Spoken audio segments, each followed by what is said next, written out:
Hello, history buffs, and welcome back to our channel. Today, we read diving deep into a conflict that truly forged the identity of a young nation, the War of 1812. It is often called America's Second War of Independence, and for good reason. We lines uncover how the United States went from the brink of defeat to a new era of national strength and pride, all centered around the pivotal year of 1812 and its aftermath. So, let's set the stage. The early days of the war were, to put it mildly, a disaster for the Americans. The grand plan to invade and conquer Canada backfired spectacularly. Ill-prepared and poorly led, American forces suffered a series of humiliating defeats. Fort Detroit was surrendered without a fight, and other attempts to push north were repelled. Morale was at an all-time low. The dream of a quick victory had evaporated, replaced by the harsh reality of a powerful British Empire pushing back. The nation was fractured, with many in New England openly opposing the war. It seemed like the American experiment might be on the verge of collapse.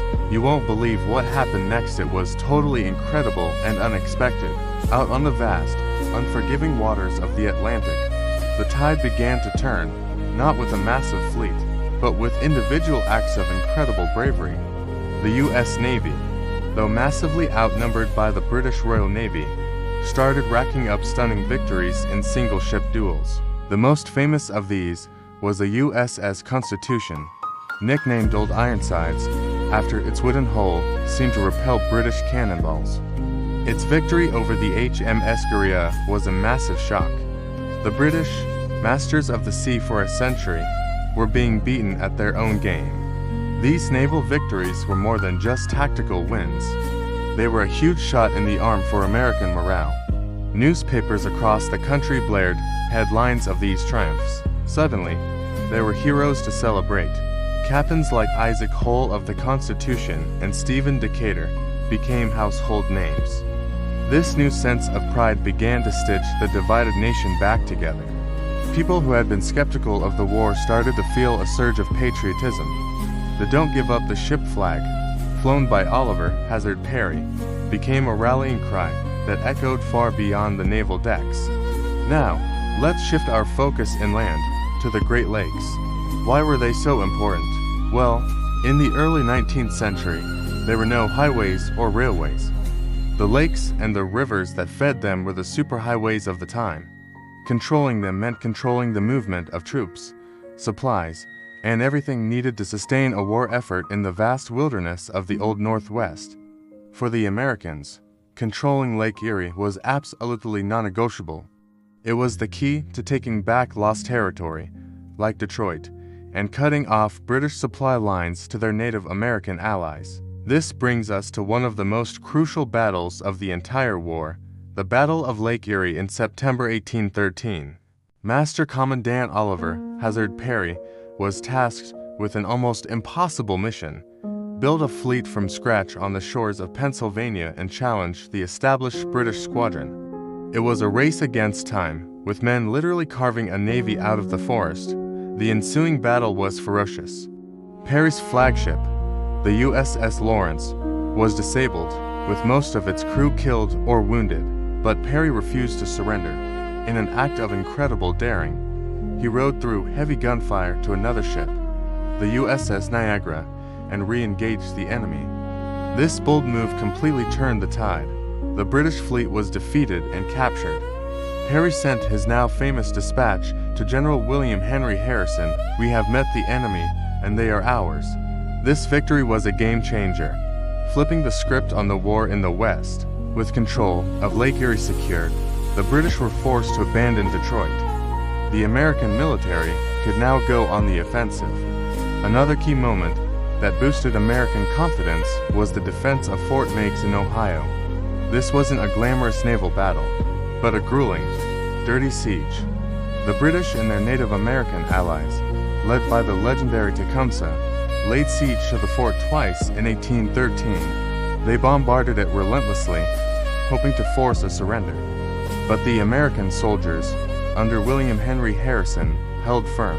They endured weeks of cannon fire, sniper attacks, and miserable conditions. Their successful defense was a testament to their resilience. It proved that American soldiers could stand their ground against seasoned British regulars and their fierce allies. This victory secured the Ohio frontier and prevented a deeper British invasion into American territory. As the war progressed, something profound was happening beyond the battlefields. A distinct American identity was being forged in the crucible of conflict. Before 1812, many Americans still identified more with their state as a Virginian or a New Yorker than as an American. The shared experience of war, of celebrating common heroes and mourning common losses, started to change that. People from different states fought and died alongside each other, creating a shared sense of purpose and a national narrative. This newfound unity was perfectly captured in a moment of crisis and inspiration. In 1814, the British captured Washington, D.C. and burned the White House and the Capitol. It was a national humiliation. Their next target was the bustling port city of Baltimore. The key to capturing Baltimore was Fort McHenry. For 25 agonizing hours, British warships bombarded the fort.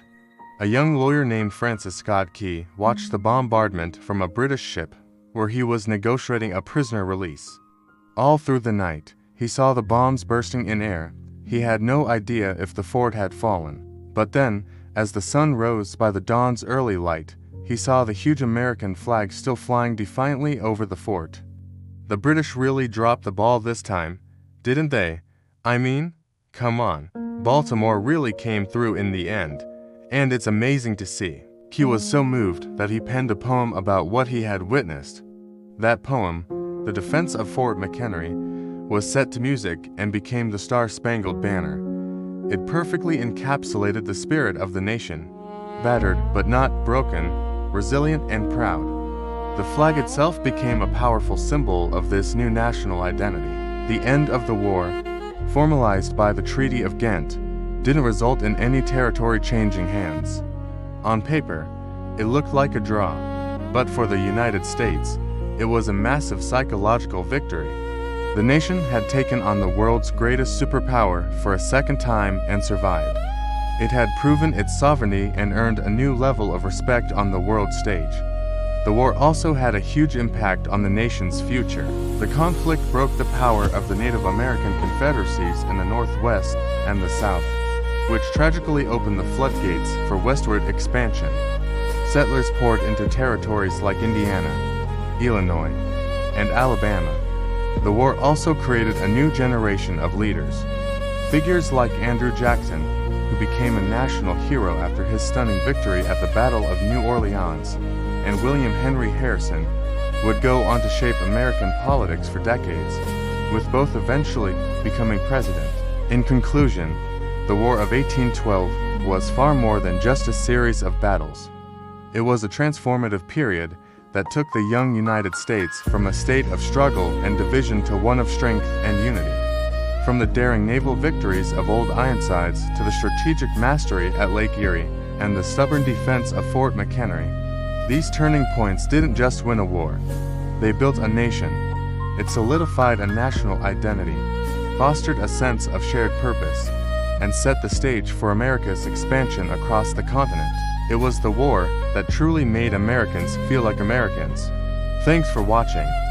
If you found this journey into the past as fascinating as I did, be sure to hit that like button and subscribe for more deep dives into the moments that shaped our world.